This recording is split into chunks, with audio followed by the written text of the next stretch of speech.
mühim eken. Hazreti Ebu Hureyre radıyallahu anhu rivayet ediyor. Nebi sallallahu aleyhi ve sellem'den eşittim dediler. Aytiyorlar avvalin ol merdimi ki kıyametün paysar ediliyor. Bir adamı ki şehit edilen. Hudanın yolunda şehit edilen adam. Onu getiriliyor. Allah Teala ona dünyada veren nimetlerini tanıtıyor. Ol tanıyor ki Allah Subhanahu ve Teala ona kança nimet veren. Ondan sonra Allah Teala onu soruyor. Sen şu nimetlerde ne miktar amel ettin? O adam diyor. Ey Allah de senin yolunda kıtal ettim. Hatta şehit edildim ben diyor.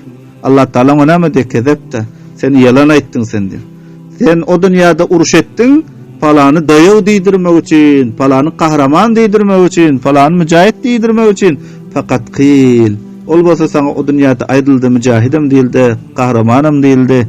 Palavanım değildi. Son emrediliyor ona. Yüzün yatırılıp dozağa taşlanıyor.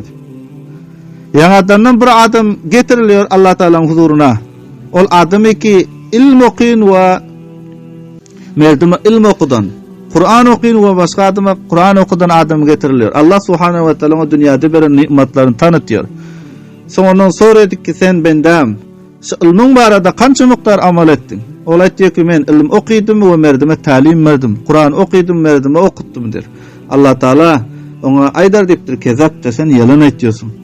Sen o dünyada ilm okuydun liyukale alimun alim deydirmek için ya liyukale huve kariyun falan kari deydirmek için sen Kur'an kıraat ettin falan alim deydirmek için sen ilm okuydun.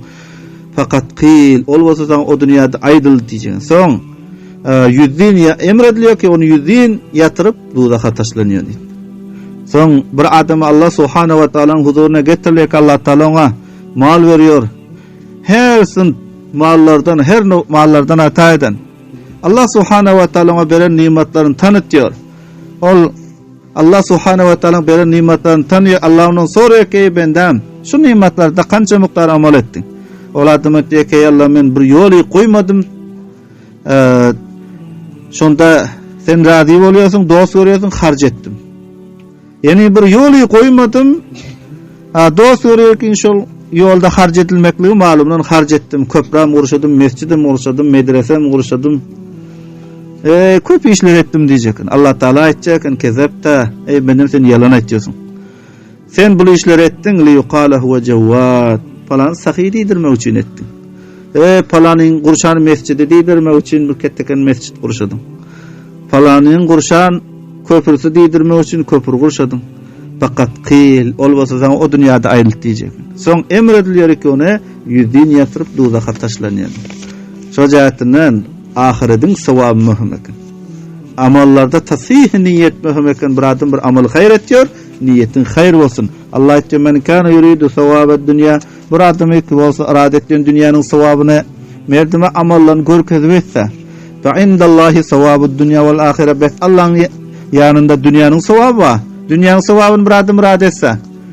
Merdime bir ayttırayın deysin. Merdime aydardır. Bir adam cihad etse ki merdime kahraman, pehlivan deydirmek için. Şöyle adama kahramanım derler, pehlivanım derler. Bir adam ilm okuysa merdime bir alim deydirayın deyir. Ama merdim diyer. Şu cihetten merdimin sitayişini qaraz etmelidir lekin amallarda tasih mühim eken. Ya bir adam sadaka verdi ki sahi deydirmek için. Dünyada ayrılacak. Allah Teala diyor. Fa indallahi sevabud dunya vel ahire. Bes Allah Teala'nın yanında ve dünyanın sevabı, ahiretin sevabı var. Ve kanallahu semi'en basira. Bolda Allah Teala semi bendelerinin geplerini eşitiyor. Basir bendelerinin halini görüyor. Allah Subhanahu ve Teala her bendenin niyetine yaraşa sevap veriyor.